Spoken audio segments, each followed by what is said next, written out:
하나님, 부활주일을 맞아 주님 앞에 나왔습니다. 아버지, 오늘도 잠들어 있는 나의 영혼이 있다면, 죽어 있는 나의 영혼이 있다면 예수 그리스도의 복음의 은혜로 저희가 다시 한번 부활한 은혜를 맛보아 알게 하여 주옵소서. 나의 영혼을 살리시는 주, 나의 영혼을 회복하시는 주를 바라보며 다시 한번 그 은혜에 기뻐하며 감사하는 날이 될 수 있도록 아버지 예배 가운데 함께 하여 주옵소서. 주님께 일하시길 기대하며 살아계신 예수님의 이름으로 기도합니다. 아멘. 함께 나눌 말씀은 요한복음 11장 25절과 26절 말씀입니다. 요한복음 11장 25절과 26절 말씀.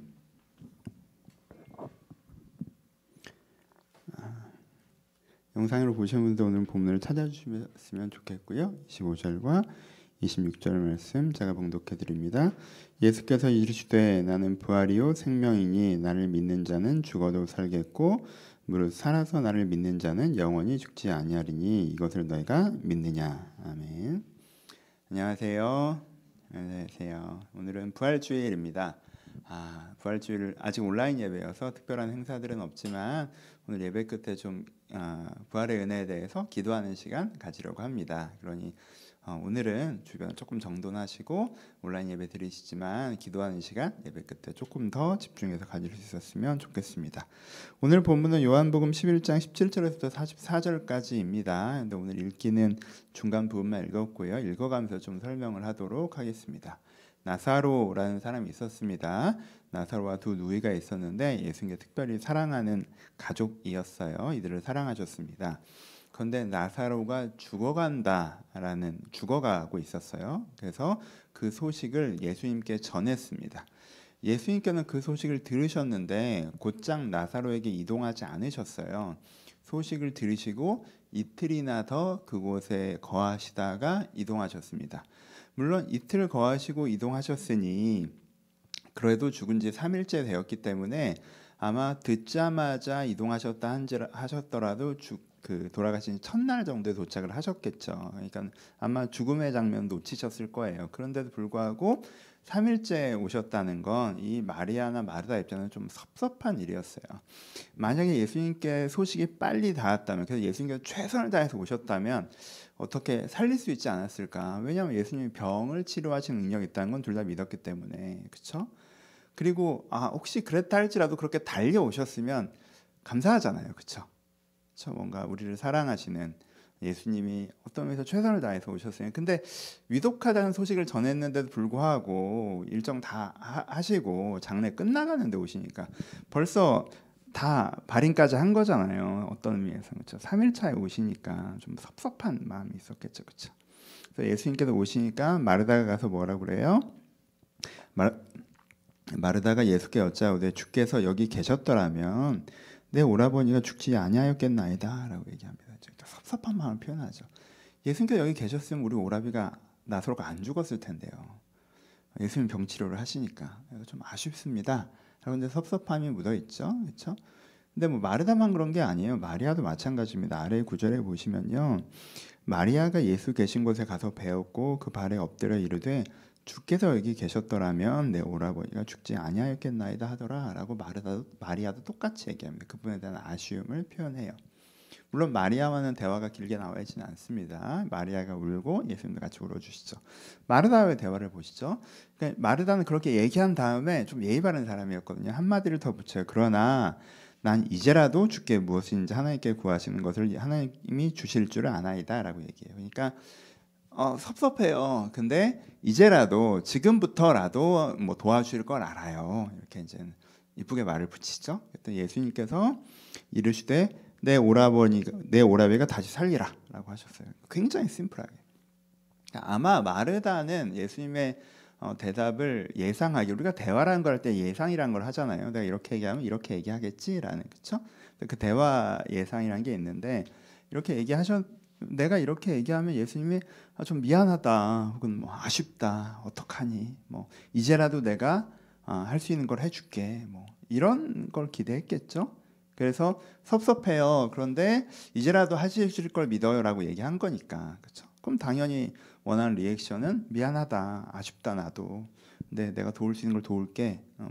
이런 거였을 텐데 그냥 거기서 네 오라비가 다시 살리라라고 얘기를 해버리신단 말이에요, 그렇죠? 조금 당황스러운 얘기죠. 다시 살아난다라고 얘기하시니까, 그러니까 마르다는 최대한 이해를 해보려고 하죠. 그래서 그 우리가 장례 때 하는 위로잖아요. 되게 중요한 위로죠. 우리가 다시 만날 것이라는 위로잖아요. 장례 때 너무너무 중요한 위로인데 그 말씀이구나라고 이해를 하죠. 그렇죠? 그래서 마지막 부활의 때는 다시 살 줄을 내가 아나니다라고 대답을 하죠. 그렇죠? 그때 마리아가 예수님께서 뭐라고 얘기해요? 나는 부활이요 생명이니 나를 믿는 자는 죽어도 살겠고 살아서 나를 믿는 자는 영원 죽지 아니하리라. 네가 이것을 믿느냐라고 얘기해요. 그러니까 나는 부활이요 생명이다라고 얘기를 해요. 그러니까 마르다가 이해를 하기에 아까 예수님이 나는 부활이고 생명이다. 그러니까 예수님이 얘기하신 건 부활이고 생명이다를 강조한 거지만 마르다는 어떻게 들었어요? 나는 액센트를 두고 들었죠. 그러니까 예수님이 그렇게 얘기하시니까 그렇죠. 주는 그리스도시요 세상에 오신 하나님의 아들인 것을 내가 믿습니다라고 얘기를 해요. 그러니까 마르다 입장에서는 지금 대화가 왜 이런 식으로 흘러가지? 라고 생각했을 거예요.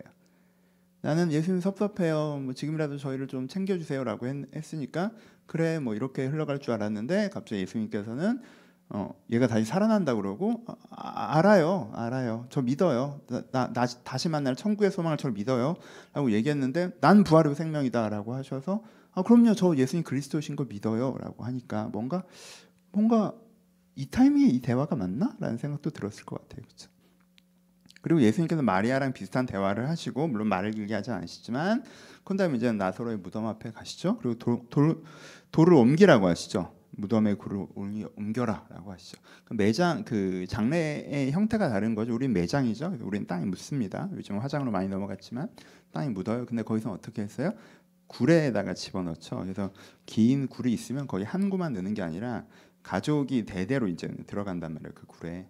그러니까 그 굴의 돌은 언제만 치워지는 거예요? 그 가족 중에 누군가 돌아가셨을 때만 치워지는 거예요. 그렇죠? 그리고 시신을 넣고 다시 이제 돌을 바위로 닿는 거란 말이에요. 그러니까 여러분 그 바위가 이렇게 몇 사람 이렇게 민다고 쉽게 열리는 바위는 아니겠죠. 상식적으로 생각해봐도. 그러니까 장례 예식이 굉장히 중요한 장면이에요. 그 돌을 치우고 다시 닿는 건. 그렇죠? 근데 예수님께서 오셔서 그 돌을 치우라고 해요. 그럼 사실 이거는 우리나라 입장에서 보면 매장을 했는데 이걸 다시 파라는 얘기랑 똑같은 얘기예요. 굉장히 불편한 얘기라고요. 저거를 치우는 게 이게 말이 되나? 그러니까 장례가 시작된 지 늦게 오셔서 3일 만에 오셔서 장례 다 이렇게 어느 정도 진행이 됐는데 뒤에 와서 뭐 미안하다 아쉽다 뭐 이런 것도 없이 뭐 내가 살려주겠다 뭐 한 다음에 돌 치워라라고 하니까 좀 당황스러웠겠죠. 그렇죠? 그래서 이제 마르다 그래서 한마디 하죠. 그래서 근데 마르다에 대해서 부정적으로 제가 설교하는 때도 있겠지만 앞으로도 대단한 사람이긴 해요. 그래서 치우라고 하니까 그래서 그 예수께서 이렇게 돌을 옮기라 하니 죽은 누이 마르다가 이르되 주여 죽은 지 사흘이나 되었으면 벌써 냄새가 납니다라고 얘기를 하죠. 그런데 예수께서 이르시되 내 말이 내가 믿으면 하나님의 영광을 보리라 하지 않았느냐 치워라라고 얘기하니까 치웁니다. 그렇죠? 마르다도 되게 순종하는 거예요. 치우고 나서 이제 예수님께서 뭐라고 말씀하세요? 거기서 잠깐 기도를 하시고 큰 소리로 외쳐서 말씀하시되 나사로야 나오라고 하시죠. 유명한 구절이죠. 나사로야 나오라라고 소리를 지르십니다. 그랬더니 나사로가 나오죠. 살아서. 이게 이제 기적의 장면이에요. 그렇죠? 대단히 감동적인 장면이고 굉장히 임팩트 있는 장면이고 와 마르다와 마리아 어땠을까라고 생각해 볼 수 있는 장면이에요. 그렇죠? 근데 오늘은 조금 한 걸음 더 가서 이걸 어떻게 묵상해야 되죠? 마르다가 마리아에게 좋은 일이었다는 건 알겠는데 그것을 나에게 어떻게 적용해야 되죠? 그럼 우리가 성경에서 누군가 병이 나았다는 구절들을 보면서는요, 그래 병 낫기를 위해 서로 간구해야지. 중풍병자가 낫고 뭐 이런 걸 보면 우리가 그에 대해서 그래 나도 아플 때 하나님께서 낫게 해달라고 기도하자 이런 식의 적용도 가능하잖아요. 그런데 이 본문을 갖고 와서 우리가 그래 내 주변에 누군가 돌아가시면 다시 살려내라고 기도하자 이렇게 되지는 않잖아요. 그렇죠? 거리감이라는 게 발생한다는 거예요. 현상적인 적용에 있어서. 그러니까 이 본문은 되게 남 얘기로 남아있는 본문이에요. 굉장히. 그래서 그 장면 자체는 되게 화려한데 그 장면을 내가 적용하기에는 거리감이 들기도 하는 본문이란 말이에요. 거리감을 좀 좁혀봅시다. 왜냐하면 부활절에서 너무 중요한 구절이 여기 나오잖아요. 나는 부활이요 생명이가 나오는데 이 중요한 문장이 중요한 메시지가 이 장면의 거리감과 함께 우리 일상에서 사라져버리는 부분이 있거든요. 오늘 조금 지루할 수 있지만 다시 그럼 이 본문을 어떻게 바라봐야 되는가는요. 사실 요한복음 전체를 이해해야 아실 수가 있어요. 그러니까 특별히 요한복음 6장을 아셔야 됩니다. 요한복음은 몇 가지 중요한 표적들에 대해서 우리가 이제 설명해주고 있거든요. 마태복음처럼 조금 나열적으로 얘기하지 않고요. 중요한 메시지가 담겨있는 장면들을 제시하고 그 장면에 대한 의미를 설명해주는 방식으로 기록되어 있어요. 왜냐하면 공간복음, 마테마가 누가 이미 알고 있다는 전제하에 플러스 알파를 하고 있는 부분이기 때문에 그래요. 그렇죠? 그래서 그럼 그 각각의 장면을 어떻게 해석할 것인가를 이미 요한복음 내에서 한번 툴을 제시해주고 있는 부분이 있어요. 그래서 그 관점으로 다른 장면들도 봐야 되는 거예요. 그게 나오는 게 6장이에요. 6장은 오병이어 사건을 기록하고 있습니다. 보리떡 5개와 물고기 2마리를 5,000명을 먹이셨죠. 그때 사람들이 어떻게 하죠? 사람들이 너무 좋았죠. 너무너무 좋았어요. 그래서 예수님을 마태복음 표현으로 하면 예수님을 왕으로 세우려고 예수님을 쫓아오죠. 그래서 예수님이 도망가시죠. 몰래 다른 지역으로 이동하세요. 그러니까 그 군중들이 예수님 어디 갔냐고 막 찾아다니다가 어디 있다라고 하고 또 글로 엄청 이제 쫓아온 거예요. 예수님을 찾으러. 예수님 왕으로 세우고 싶어서. 너무 좋잖아. 예수님 왕이면. 아침마다 보리떡 2개 딱 갖다 드리면 예수님이 딱 기도하면 5,000명 쫙 먹고. 이게 너무 좋잖아. 이 경험이 너무 좋았어서 이 사람이 막 너무 좋은 경험이어서 그 경험을 반복하고 싶은 거죠. 그래서 예수님을 왕으로 세우려고 했어요. 그러니까 요한복음 6장 26절부터 볼게요. 성경에 계신 분들 한번 찾아보시고. 예수님께 그 사람들한테 쫓아오시니까 뭐라고 하셨어요? 내가 진실로 진실로 너에게 이르노니, 내가 진짜 진실로 너에게 이르노니 너희가 나를 찾은 것은 표적을 본 까닭이 아니요 떡을 먹고 배부른 까닭이다. 내가 오병이어 기적을 일으켰을 때 담겨는 메시지를 들을 생각은 없고, 그렇죠? 6장 26절이에요. 메시지를 들을 생각은 없고 그냥 그거를 네 입장에서 소비하려고 하는 거잖아. 이렇게 하니까 되게 도움이 되네. 약간 이런 입장이잖아. 하면서 뭐라고 얘기하셨어요? 썩을 양식을 위해서 일하지 말고 영상하도록 있는 양식을 위해서 하라라고 얘기하세요. 또 관점을 그렇게 현상적으로 먹고 사는 것만 생각하지 말고 영혼에 대한 생각을 해야 돼. 영혼에 대한. 나는 영혼에 대한 얘기를 하려고 그 기적을 베푼 거지. 니네 계속 놀고 먹게 해주려고 그렇게 해준 게 아니야. 썩을 양식을 위해서 일하고 너희가 찾은 건 떡을 먹고 배부른 까닭이고 이러면 안 돼. 현상적인 도움으로 나를 바라보면 안 되고 영혼에 대한 관점을 가져야지 라고 이렇게 얘기를 하세요.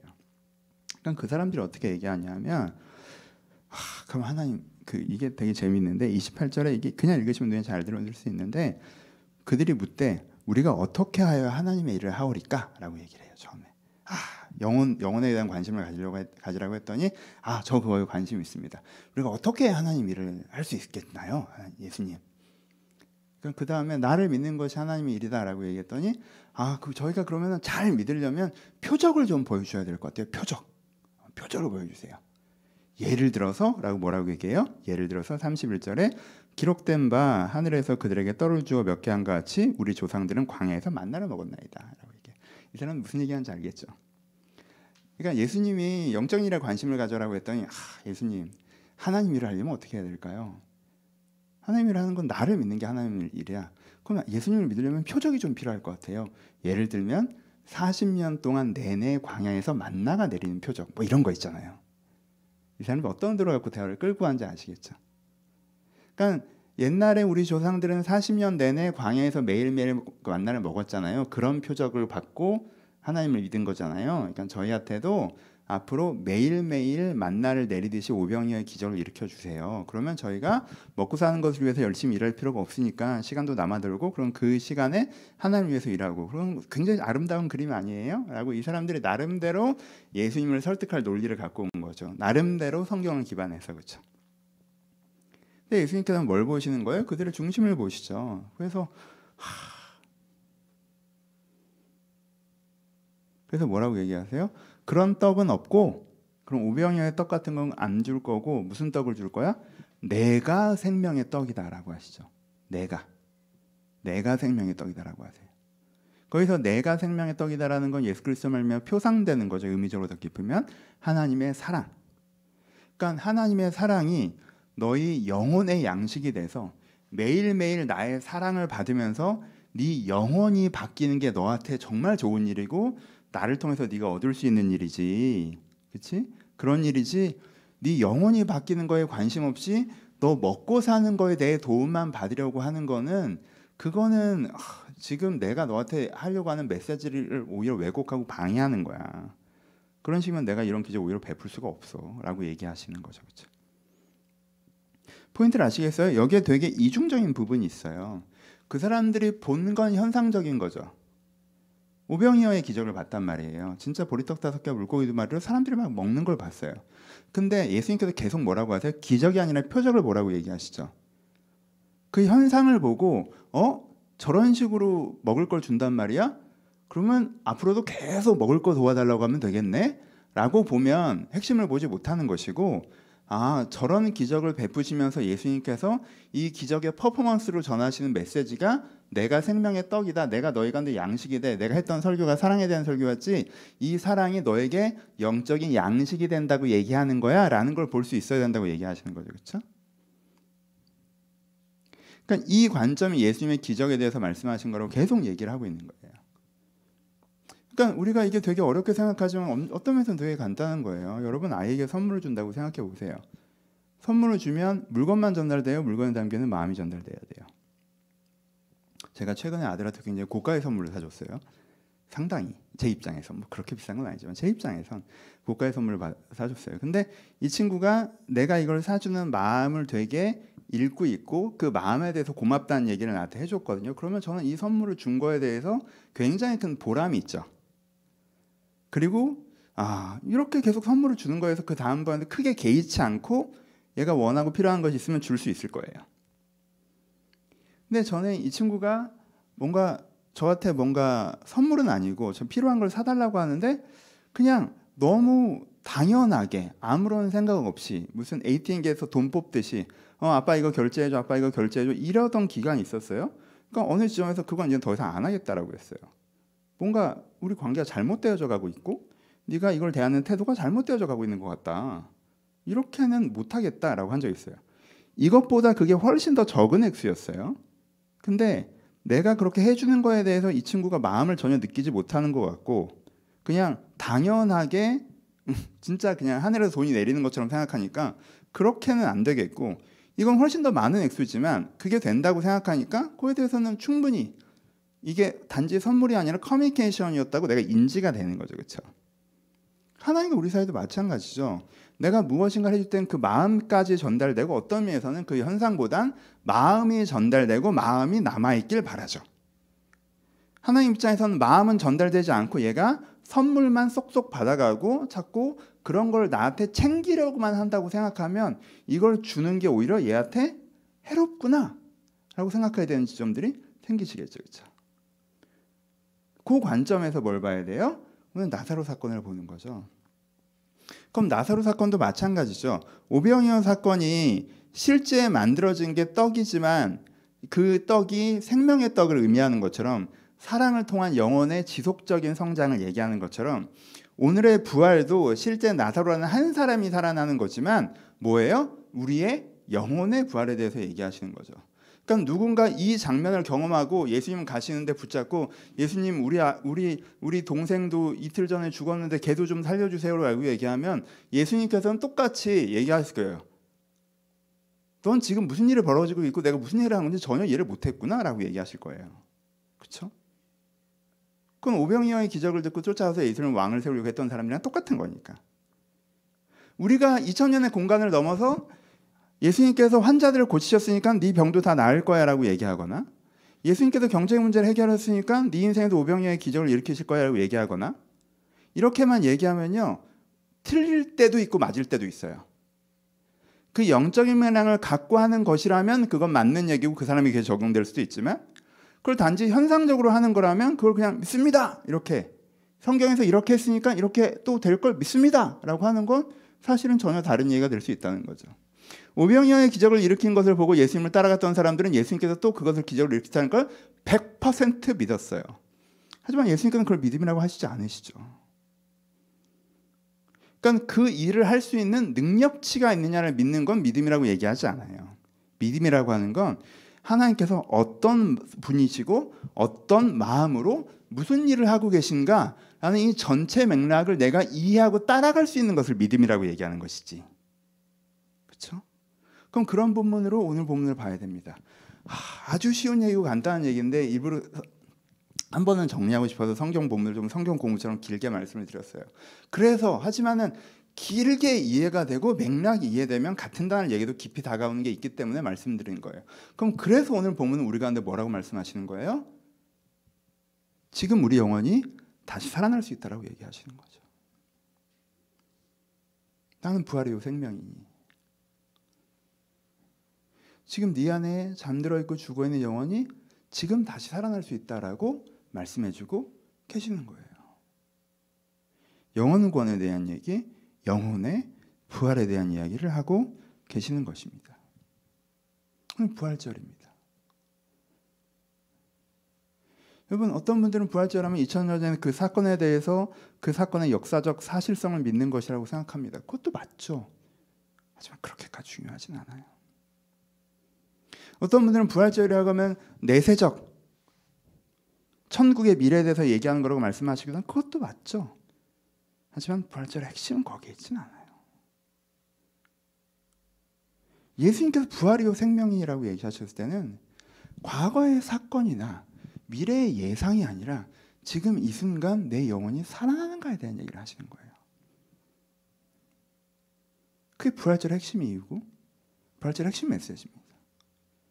내가 오늘 내가 지금 이 순간 내가 이 땅에 살아가면서 내 영혼이 살아나서 내가 진정하게 하나님께서 만드신 아름다운 모습으로 살아갈 믿음은 없이, 그런 기대는 없이 과거의 역사적인 사건을 내가 믿는다, 미래의 내세적인 천국을 믿는다 라고 하는 건 어떤 의미에서는 포인트를 빗겨가는 거예요. 그러니 오늘은 우리는 부활의 날 다시 우리 영혼권에 대해서 집중하고 기억하고 소망해야 합니다. 적용적인 이야기로 마무리를 해봅시다. 첫 번째, 영혼권, 제가 최근에 많이 말씀드렸으니까 하지만 다시 한번 반복을 해보죠. 우리는 어떻다고 했어요? 영혼권의 첫 번째는 뭐예요? 첫 번째는 우리는 너무 괜찮은 사람이에요, 여러분. 하나님께서 창조하신 아름다운 모습이 있어요. 선하고 따뜻하고, 그렇죠? 아름다운 모습을 우리 안에 가지고 있어요. 그런데 이 내 진정한 모습은 내 안에 어떻게 있어요? 잠들어 있죠. 어떤 면에선 죽어 있죠. 그리고 그 위에 어떤 게 내 자신인 것처럼 되어 있어요? 환경에 의해서 형성된 내 모습. 그렇죠. 내 과거의 상처, 내 환경, 내 DNA, 내 기질, 내 나빴던 환경, 내 좋았던 환경, 내가 받은 교육, 내가 교육을 그렇게 받아서 다들 그렇게 생각하니까 그렇게 생각하는 거. 내가 과거에 이런 상처가 있어서 난 그 상처를 극복하려고 이렇게 되려고 하는 거야. 넌 누구니? 라고 물어보면 상처 이야기를 시작하는 거. 좋은 환경 속에 살아서 그게 너무 재밌었어서 앞으로도 그런 좋은 환경 속에서 살아가는 게 내 인생의 열망인 거. 요즘에 MBTI 많이 하던데 내 성격과 기질? 난 타고나길 이렇게 타고나서 내 육체가 이렇게 해서 40대여서 이렇고 20대여서 이렇고 50대여서 이렇고 70대여서 이렇고 이 나이대에 내 육체는 나에게 그걸 요청하니까 그게 나야. 내 영혼을 나라고 생각하지 않고 이런 걸 나라고 생각하는 거. 이건 어떤 거예요? 영혼 구원을 아예 인지하지도 못하는 상태라고 얘기하죠. 여러분, 여기에 대해서 오해하지 않으셨으면 좋겠어요. 사람들이 기독교에서는 그걸 나 자신이라고 생각하는 거에 대해서 되게 비판적으로 부정적으로 얘기해요. 그럼 그 사람은 나는 되게 좋은 사람인데 왜 나에 대해서 저렇게 부정적으로 얘기하지? 라고 그것들을 수용하지 못합니다. 여기 큰 오해가 발생하죠. 예를 들어 보죠. 정말 장인이 수제로 만든, 어떤 차는 여전히 수제로 만드는 거 아십니까? 수제로 만드는 정말 몇 억짜리 슈퍼카가 있다고 생각해 봅시다. 또 어떤 사람이 그 차를 샀어요. 그리고 너무 좋은 차라 거실 한가운데 다 인테리어로 놔뒀어요. 그래서 들어오는 손님들마다 와, 이 차가, 너 이 차니까 우리나라 이게 세 대밖에 없다고 했는데 이 차가 있구나. 되게 좋아해요. 이 사람도 이 차를 되게 자랑스러워합니다. 그 참 대단하죠. 자랑스러워할 만하고요. 디자인적인 관점에서만 보면 그 사람은 그 차를 100%, 120% 누리고 있는 거죠. 먼지 하나 안 묻을 거잖아요. 오는 손님한테 다 자랑할 수 있고 차고에 놓는 것보다 더. 하지만 그 차를 만든 장인의 입장에서 본다면 장인은 그렇게 껍데기를 신경 써서 만들어서 그렇게 몇 억이 된 게 아니잖아요. 그렇죠? 이 차가 최고의 퍼포먼스를 내게 하려고 정말 고민하고 내부의 기계를 하나하나 신경 써서 만들어서 그 가격이 된 건데, 근데 이 장인의 입장에서는 그 차는 죽어 있는 거죠. 한 번도 달려보지 못하고 출고되자마자 거실로 들어갔으면, 그렇죠? 어쩌면 그 차 입장에서도 죽어 있는 거죠. 이 얘기를 하는 거예요. 디자인이 엉망이라고 얘기하는 게 아니에요. 멋이 없다고 얘기하는 게 아니에요. 여러분들이 열심히 살아서 어느 정도 성과를 내었다? 그게 별게 아니라고 얘기하는 게 아니에요. 여러분들의 상처를 극복하려고 열심히 노력하고 있다? 그게 별거 아니라고 얘기하는 거 아니고요. 여러분들이 좋은 환경을 만들고 열심히 노력했고 좋은 환경을 만들어내고 있다? 그게 별거 아니라고 얘기하는 거 아니에요. 그거는 별거 이상이고 대단한 거죠. 그에 대한 리스펙트는 있습니다. 존경해요. 쉬운 게 아니잖아요, 절대. 디자인이 꽝이라고 얘기하는 게 아니에요. 자동차는 디자인 이상이라고 얘기하는 거지. 그게 별게 아니라고 얘기하는 게 아니에요. 인간은 그 이상이라고 얘기하는 거예요. 설령 스크래치가 좀 나더라도 한번 질주해 보는 게 그 차에게 더 좋을 수 있다는 거예요. 내가 그 차를 한번 몰고 달려봐야 그 차를 누려본 거, 그 차의 오너라고 할 만한 거라고 얘기하는 거예요. 내가 내 영혼의 회복을 경험해보고 내 환경에 의해서 내 환경 때문에 내가 자랑스러워하고 내 욕망을 성취하고 있으니까 기분이 좋고 요 정도 수준이 아니구나. 그거는 거실에다가 차 갖다 놓고 뿌듯해하는 거고, 정말 진짜 내가 영혼을 회복하면 정말 이렇게 한번 질주해보는 것 같은 질감의 삶이 있구나. 이 얘기를 하는 거예요. 그러니 우리가 갖고 있는 자주 하는 오해, 나는 현상적인 문제에 관심이 많고 이것 때문에 힘든데 영혼을 얘기하면 뭔가 하나님이 내 문제에 관심이 없는 것 같고 이걸 안 도와주는 것 같아서 섭섭해하고, 이런 대화의 오해에서 좀 벗어나야 합니다. 마르다는 자기가 잘 알아듣지 못하는 얘기를 예수님께서 하셨어요. 왜냐하면 지금 마르다는 오빠가 죽어서 슬프고 예수님이 늦게 와서 섭섭하고 지금이라도 위로를 해줘야 된다고 생각하는데 예수님이 그 소리를 안 하고 나는 부활이요 생명이니 내가 뭐 나사로를 살리겠다, 날 믿느냐 뭐 이러니까 이 마리아 입장에선 무례하고 내 상처에 무관심한 것처럼 보인단 말이에요. 하지만 아니에요. 예수님께서는 더 중요한 얘기를 하고 계시고 더 근본적인 문제를 해결하려고 하시는 거죠. 마르다가 대단한 거 뭔지 아십니까? 우리는 자주 마르다를 부정적으로 얘기하고 저도 마르다를 부정적으로 설교를 앞으로 할 거지만 그럼에도 불구하고 마르다는요 결국 합니다. 돌문을 옮기라면 돌문을 옮겨요. 그래서 나사로가 다시 살아난 걸 보죠. 여러분 부활절에 여러분 이걸 한번 기억하십시오. 여러분들의 환경 소중합니다. 여러분의 상처를 치유한 거 너무 소중하고요. 다 중요한 문제들이에요. 근데 여러분의 영혼이 회복되는 게 훨씬 더 중요합니다. 내 영혼이 회복되지 않으면 내가 서걱거리는 마음으로 살아가야 해요. 여러분 사람들이요 신앙이 깊지 않아서 어떤 믿은 신앙이 없어도요 어린 시절을 건강하게 살잖아요. 그러면 일반 은총인 개념에서 자기의 원래 모습을 상당히 그래도 가지고 살아갑니다. 그렇죠? 상당히 가지고 살아가요. 그 안에 선량함과 따뜻함이 더 있어요. 그래서 청년기가 중요한 거예요. 뭐 요즘엔 너무 애들이 찌들어서 못 그러기도 하지만 건강하게 성장한 20대는요 계속 선함을 얘기하고 따뜻함을 얘기하고 인류애를 얘기하기 때문에 20대 초반의 대학생들이 인류애에 희망이 되는 부분이 있는 거예요. 그들이 영혼에 가까우니까. 근데 우리가 특별히 구원의 은혜를 경험하지 않고 살잖아요. 그럼 40대쯤 되면요 50대쯤 되면요 내 그 선하고 따뜻하고 이런 마음이 거의 다 사라져요. 먹고 사는 문제, 내가 남들보다 잘 사는 것에 대한 자랑, 재미있는 거 누리는 즐거움, 내가 뭐 이룬 거 사람들이 쳐다봐주는 그 만족감, 이런 것들이 먼지처럼 가득 쌓여서 원래 그 선하고 따뜻한 기쁨이 많이 사라져요. 그래서요, 뒤로 돌아서면 공허하고 서걱거리고, 그러다 보니까 더 뭐 대단한 걸 소비해야 될 것 같고, 더 사람들한테 주목받아야 될 것 같고, 그런 생각들이 들어요. 그래서 우리 가운데 뭐가 필요한 거예요? 영혼 구원이 필요한 거예요. 여러분들 영혼이 구원돼야 됩니다.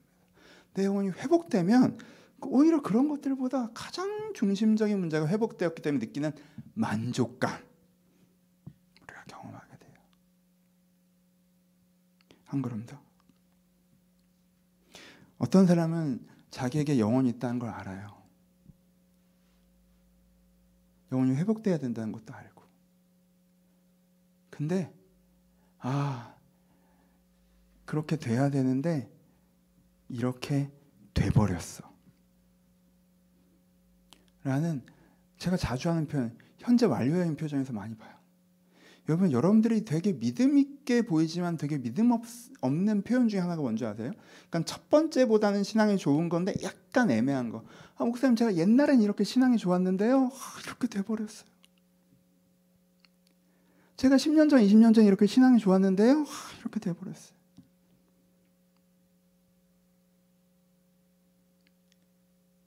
그리고 또 구원을 얘기하면 자꾸 내세적으로 미루는 거. 그래서 제가 죽은 다음에 천국 갈 겁니다. 당신의 영혼을 구원하셨습니다. 그럼요, 전 죽은 다음에 천국 갈 겁니다. 지금 마리아와 마르다와 예수님의 대화처럼 지금 그 얘기를 하는 게 아닌데, 그 얘기를 하면 자꾸 미래로 미뤄버리는 거예요. 천국 갈 믿어요. 하나님께서 당신의 영혼을 구원하셨습니다. 목사님, 저도 20살 때 그걸 느꼈어요. 저도 알죠. 저 믿어요, 목사님. 제가 그때 정말 뜨겁게 저도 하나님 사랑하고, 근데 지금 좀 이렇게 돼버렸죠. 그리고 제가 믿음을 잃어버린 건 아니에요. 저 죽은 다음에 천국 갈 거 믿습니다. 오늘은, 지금은. 여러분, 과거의 신앙을 회상하는 게 여러분들의 결단의 계기를 만들지 못한다면 차라리 잊어버리세요. 잊어버리세요, 차라리. 그게 여러분들을 안일하게 만들어요. 애매한 이중적인 태도를 만들어요. 과거에 내가 신앙이 이만큼 좋았었어. 지금 그렇지 못하네? 라고 한쪽에선 자기를 내려요. 깔아요. 나 요즘 한심하다. 너무 한심하다. 근데 한심하면 열심히 하고 뭔가 신앙으로 극복하고 이래야 될 거 아니에요. 근데 그렇지 않고 나 이 정도는 돼 원래. 나 원래 이 정도는 돼. 하고 안 해요. 그럼 그렇게 작용하면 안 되고요. 그렇게 작용하느니 잊어버리시는 게 나아요. 차라리 내가 그때보다 이러느니 내가 신앙이 지금 이렇구나.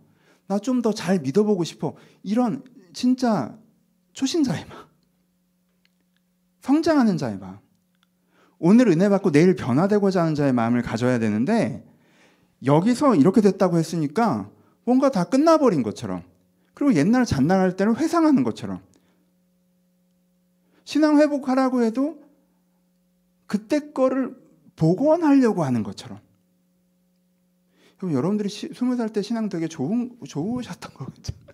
이건 좀 다른 얘기인데, 제가 얼마 전에 전 제 설교를 다시 잘 안 들어요.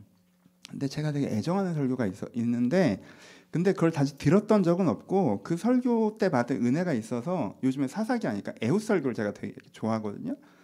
그래서 제가 에훗 설교를 오랜만에 다시 찾아서 들었어요. 끝까지 들을 수가 없어요. 애가 왜 이렇게 소리를 지르는지. 이렇게 소리를 질러. 그리고 했던 얘기 또 하고 왜 이렇게 장하게 얘기하는지. 이 설교는 나 나중에 못 들을 거야. 나는 그래요. 지금 고마워요. 그래서 여러분들 다시 고마웠어요. 내 설교 들어주는 거예요. 그래서 제가 그때 느꼈어요.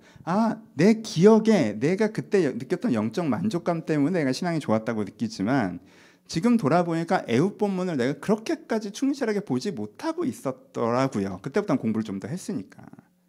그렇죠? 여러분, 그때 그렇게 좋았던 게 아니에요. 그때 걸 복원할 수 없다고. 20대 때 신앙 좋았던 걸 40대 때 절대 쓸 수 없어요. 40대 때는 훨씬 더 업그레이드된 신앙이 필요해요. 그때 단기 성교 때 은혜 받다고 지금 단기 성교하면 은혜 받을 것 같아요? 그때 새벽 특세했으니까 은혜 받으니까 지금 특세하면 괜찮을 것 같아요? 그렇지 않아요. 오늘의 신앙이 필요해요. 그렇죠? 오늘의 신앙이 필요하다고.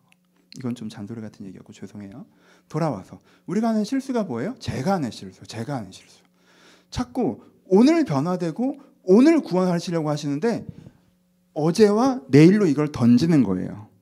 죽은 다음에 천국 갈 거 믿습니다. 나 옛날에 신앙생활 열심히 한 거 알고 계시죠? 그게 나예요. 나 그 정도 오늘 구원 받으셔야 돼요. 지금 구원 받으셔야 돼요. 매주 매일 지금 이 순간 내 영혼에 잠들어 있는 부분을 하나님께 교제함으로 새롭게 하고 변화되는 걸 경험하셔야 돼요. 어제 먹었던 식사를 기억하는 건 글쎄요. 내일 먹을 식사를 생각하는 건 글쎄요. 우리가 오늘의 양식을 먹잖아요. 오늘 주시는 은혜, 오늘 구원하시는 하나님에게 집중하는 것이 정말 필요합니다. 이 본문의 핵심은 거기에 있다고 저는 생각합니다. 마르다는 어제와 내일을 얘기하는데 예수님은 지금을 얘기하시죠. 나는 지금 살려주러 왔다. 난 지금 구원하러 왔다. 라고 얘기하시는 거예요. 이 본문을 의미적으로 우리가 가져온다면 나는 부활이요 생명이니. 지금 여러분들이 얼마만큼 세속적인 내면이 되고 있어도 상관없어요. 여러분들의 내면이 죽은 지 3일 돼서 썩은 냄새가 나도 상관없어요. 다시 살리십니다. 예수님께서 갓 죽은 사람은 살리시고 3일 된 사람 못 살리시고 그게 아니잖아요. 하나님의 은혜가 조금 별로인 사람은 살리시는데 심각하게 별로인 사람은 못 살리고 그러지 않으시잖아요.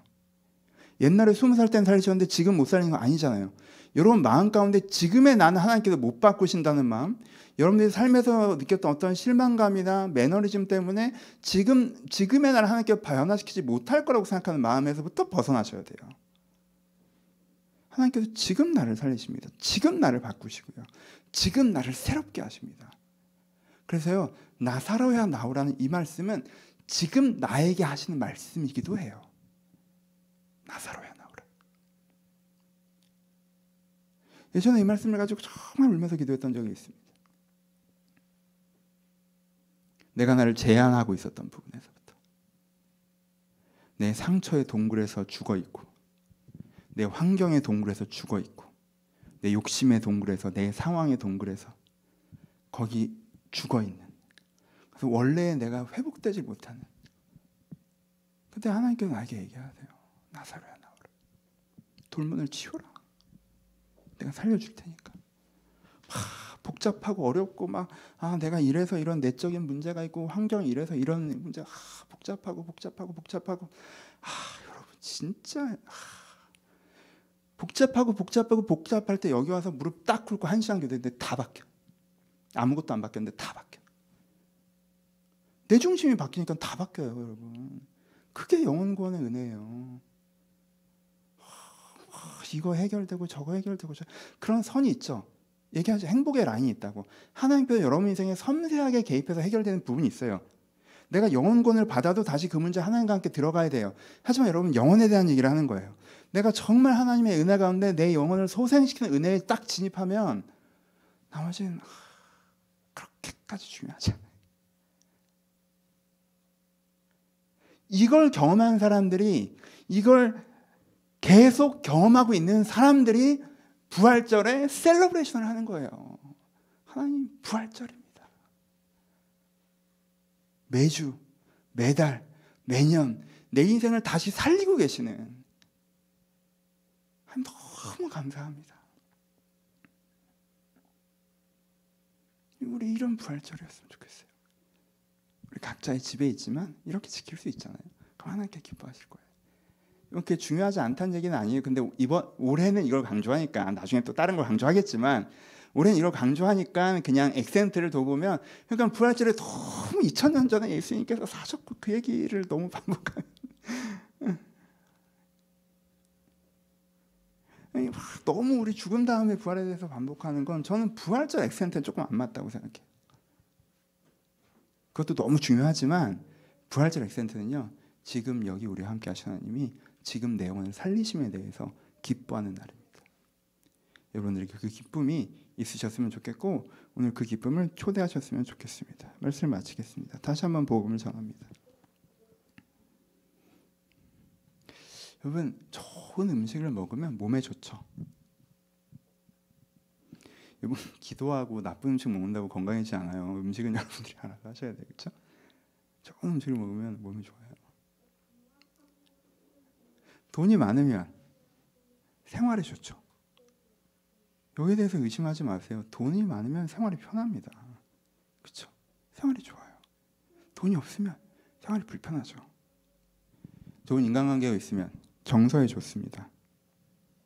정서에 좋죠.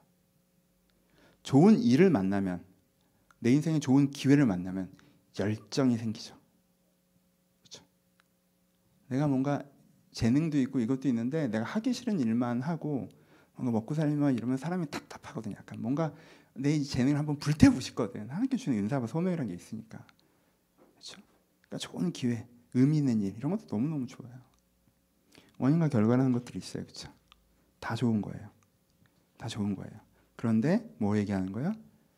하나님의 은혜는 은혜로서의 하나님, 구원자로서의 하나님 어디에 좋아요? 영혼에 좋아요. 이 맥락이 꼭 있어요. 이 맥락이. 돈 많다고 건강해져요? 맥락이 다르죠. 돈 많아도 잘 챙겨 먹고 운동해야 건강해져요. 그렇죠? 건강하면 돈 생겨요? 에이, 그건 아니죠. 연결점이 있긴 하지만 그게 직접 연결되는 건 아니에요. 물론 건강이 안 좋아지면 돈을 벌 수가 없고 돈이 낭비되고 그런 건 있지만 그게 다이렉트로 연결되는 건 아니잖아요. 그렇죠? 그것처럼 무슨 말 하고 싶은지 알겠죠? 제가 항상 자주 요즘에 강조하는 거, 하나님이 여러분들의 돈 문제에도 개입하시길 축복합니다. 진짜. 또 많이 개입해 주셨잖아요. 저 되게 감사해요. 저 기도해요. 지금도. 여러분들 건강 문제에 개입해 주기 바라요. 여러분들 관계에 개입해 주길 바라고요. 여러분들 직장, 인생의 기회에 개입해 주길 바라요. 하지만 하나님으로 정말 최대화시켜서 쓰는 건, 쓴다는 표현이 어떨지 모르겠지만 그렇게 수단으로 쓸 때가 아니에요. 하나님을 최대화시켜 쓰는 거. 하나님이 내 재정 문제에 개입하시고 관계 문제에 개입하시고 뭐 건강 문제에 개입하시고 내 인생의 직장 문제에 개입하시고, 그거는요 하나님을 진짜 100의 하나님을 10도 모르는 거예요. 하나님의 최대치는 뭔지 아세요? 하나님의 최대치는 하나님께서 하나님과의 관계를 통해서 내 영혼이 살아나는 거예요. 그 영혼이 살아나면 돈 많을 때보다, 건강 좋을 때보다, 내가 하고 싶은 일 할 때보다, 사랑하는 사람과 살 때보다 내 인생의 만족도가 탁 쳐서, 하나님 이런 게 진짜 만족이란 거군요. 이거예요. 이게 하나님을 진짜 제대로 쓰는 거예요. 그럼 가족의 즐거움이 뭐예요? 아버지의 즐거움이 돈 가지고 오는 거예요? 아니죠. 그런 부분이 있지만 그건 아버지의 최대치가 아니에요. 어머니의 즐거움이 밥 해주는 겁니까? 아니에요. 애들의 즐거움이 공부 잘하는 거예요? 아니죠. 여러분, 애가 부모한테 주는 즐거움이 공부 잘하는 거라고 생각하시는 분들은 회개하십시오. 그건 아버지한테, 아버지 돈 벌어오는 사람이잖아요 얘기하는 거랑 똑같은 거예요. 무슨 얘기예요? 그럼 아이는 부모에게 어떻게 기쁨을 줘요? 존재로. 그렇죠? 그러니까 이게 우리가, 애가 있는 게 우리한테 큰 기쁨인데 애 공부할 때 꽂히면 꼬이고, 이 아버지가 아버지됨을 표현하는 게 아이한테 기쁨인데 아버지가 돈 벌어오는 존재로 생각하면 꼬이고, 어머니가 어머니로의 사랑을 베푸는 게 이 가정의 기쁨인데 밥하는 존재처럼 생각하면 꼬이는 것처럼, 하나님이 우리에게 주는 진정한 기쁨의 가장 큰 부분은 영혼 구원이라는 선물인데 우리가 그걸 모르고 어떤 현상적인 지점에만 연결시킬 때 꼬이는 부분이 있다는 거예요. 그럼 하나님 현상적인 거 안 도와주세요? 그 얘기 아니죠. 100번 얘기하죠. 그럼 아버지가 돈 안 벌어도 돼요? 벌어와야지. 어머니가 밥 안 해도 밥은 하셔야지 좀. 그럼 애가 공부 안 해? 공부해야지. 그 얘기 아니잖아요. 그렇죠? 여러분, 오늘 부활절에 다시 한번 여러분들이 이 신앙의 집중력을 가르쳤으면 좋겠어요. 그러니까 일상을 살아다 보니까, 일상에 관심을 갖다 보니까 일상의 연계에서 하나님을 초대할 때가 많지만, 하나님으로 정말 누리는 건, 신앙으로 정말 누리는 건 하나님의 그 사랑 안에서 내 영혼이 소생되는 것을 경험하는 거예요. 내 영혼의 부활, 내 영혼이 다시 살아나는 것. 오늘도 이 은혜를 경험하셨으면 좋겠습니다. 오늘 기도하실 텐데 보통 3번 나누어 기도하죠. 우리 한 번만 기도합시다. 조금 길게 한 7, 8분 정도. 여러분 그냥 이렇게 이 영혼권에 한번 집중해서 기도하셨으면 좋겠어요. 이 한 가지 기도 제목으로만. 부활절이니까 우리 뭐 수련회를 가서 뭐 특별히 시간을 내서 이 설교 끝나고 여러분들 일상으로 복귀하시잖아요. 특별히 집에 계시는 분들 이 설교 끝나고 곧장 일상이잖아요, 그렇죠? 이거 유튜브 끄자마자 다른 거 볼 거잖아. 이거 보자마자 밥할 거잖아요, 그렇죠? 청소할 거고, 그렇죠? 그럼 이 부활의 은혜를 우리가 언제 경험한가? 원래 이런 설교하고는 우리가 수련회에 어디 못 나가게 여러분을 붙잡아 놓고 묶어 놓고 불 꺼 놓고 1시간 동안 기도를 시켜야 되는데 그렇게 못 하니까 여러분. 근데요, 하나님께서는 자주 우리의 상황의 걸 넘어서십니다, 진짜. 여러분 이거 기도할 때 평소의 기도보다 조금 더 간절하게 기도하셨으면 좋겠어요. 하나님, 제가 2022년 부활절 오늘 한 7, 8분 기도할 건데 이 순간 내 영혼을 살려주시옵소서. 앞에서 목사가 막 소리질러 기도를 인도하지도 못하고 찬양단이 복음의 메시지 부활의 설교를 같이 부르지도 못하고 내 기도에 집중하기에 어려운 내 일상의 공간이고, 근데 성령님께서 이 모든 걸 뛰어넘으셔서 찬양단이 설교자가 예배 공간이 그것이 우리를 구원케 하는 건 아니니까 성령님께서 지금 내 마음에 찾아오셔서 내 잠들어있는 영혼 살려달라고, 나에게 나사로야 나와라 라고 얘기해달라고, 내 영혼이 좀 회복되게 해달라고 이 기도 제목으로 기도하셨으면 좋겠습니다. 여러분 눈을 감으시고 진짜 아이가 있어서 지금 기도 못하신 분들 제외하고는 정말 부탁드릴게요. 진짜 우리 기도해 봅시다. 진짜 하나님, 예수 그리스도의 십자가 은혜, 하나님의 사랑이 내 영혼을 회복하는 것을 믿습니다. 내가 하나님의 사랑을 믿고 고백할 때 주님께서 내 영혼을 다시 한번 살려주실 것을 믿습니다. 주님 나를 살려달라고. 그럼 정말 제 영혼이 죽어있다고 느낄 때 저는 여기 무릎 꿇고 앉아 그냥 살려달라고만 해요. 하나님 살려주세요. 하나님 살려주십니다. 복잡한 교리적 고백을 하지 않아도 여러분들의 마음이 죽어있다고 느끼신다면, 여러분들의 영혼이 상해있다고 느끼신다면 하나님 오늘은 내 영혼을 치료하시고 오늘 내 마음을 살려달라고 여러분들의 마음의 회복을 위하여서 우리 간절하게 우리 7분만 기도하도록 하겠습니다. 기도하겠습니다.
아버지, 하나님께서 저에게 주신 가장 큰 선물은 하나님의 사랑이며 나의 영혼의 구원인 것을 다시 한번 고백합니다.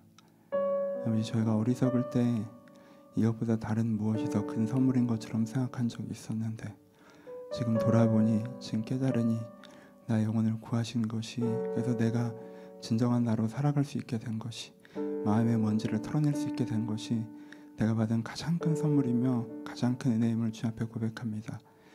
내가 이 은혜를 알면서도 잃어버리고 살 때가 있었습니다. 지금 부활절을 맞아요. 다시 한번 이 은혜를 주 앞에 고백합니다.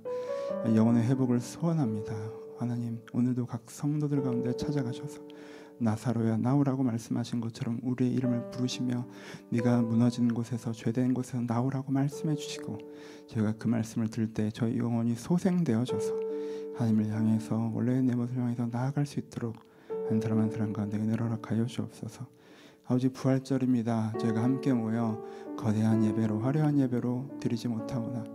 저희가 주님 앞에 진심 어린 부활에 대한 감사의 고백을 드릴 때 주님께서 가장 기뻐하신 부활절을 될 것을 저에게 믿사오니 저희 성도들이 고백하게 하시고 주님께서 기뻐하시는 그 시간이 될 수 있도록 오늘 은혜를 허락하여 주옵소서.